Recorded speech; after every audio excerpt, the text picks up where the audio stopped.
টানা ৩ বছরের মন্থর প্রবৃদ্ধি আর আকাশছোঁয়া দামের চাপে সাধারণ মানুষের জীবন নাভিশ্বাস। বিশ্বব্যাংক ২০২৫ সালে মূল্যস্ফীতি ৮.৫% গিয়ে ঠেকেছে, যার অর্থ হলো চাল, ডাল, তেল থেকে শুরু করে প্রতিটি নিত্যপণ্যের দাম এখন সাধারণের নাগালের বাইরে। আয়ের পথ বন্ধ হচ্ছে, অথচ জীবনযাত্রার ব্যয় বাড়ছে রকেটের গতিতে।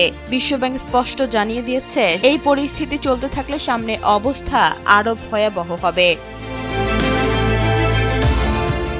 দেশের অর্থনীতি এখন যেন খাদের কিনারে দাঁড়িয়ে আছে। পরিসংখ্যান বলছে, মাত্র কয়েক বছরের ব্যবধানে দরিদ্রের হার ভয়াবহভাবে বেড়ে ২১.৪% দাঁড়িয়েছে। শুধু ২০২৫ সালেই নতুন করে তলিয়ে গেছে আরও ১৪ লাখ মানুষ। জ্যামিতিক হারে বাড়ছে দারিদ্র্যসীমার নিচে পেটের দায়ে দিশেহারা মানুষের সংখ্যা। চারদিকে হাহাকার আর হাহাকার। মানুষ খেয়ে পড়ে বেঁচে থাকার ন্যূনতম অধিকারটুকু এখন কেড়ে নিচ্ছে এই ভঙ্গুর অর্থনীতি। কাজ হারিয়ে বেকার হওয়ার আতঙ্ক এখন প্রতিটি ঘরে ঘরে।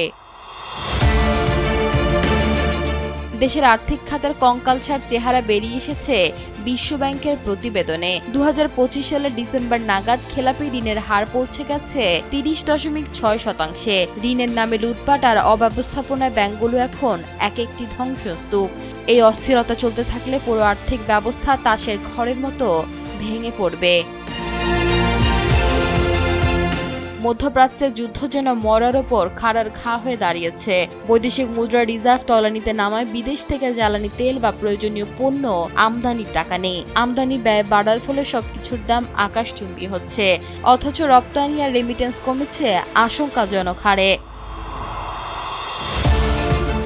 বিশ্বব্যাংকের পূর্বাভাস অনুযায়ী ২০২৬ সাল পর্যন্ত এই সংকট থেকে মুক্তির কোনো পথ নেই। দ্রুত সংস্কার ছাড়া এই গভীর গর্ত থেকে উঠে আসা প্রায় অসম্ভব। রাজনৈতিক অস্থিরতা আর অর্থনৈতিক অব্যবস্থাপনা মিলে দেশ এমন এক দীর্ঘস্থায়ী মন্দার দিকে এগোচ্ছে, যা কয়েক প্রজন্মকে পঙ্গু করে দিতে পারে।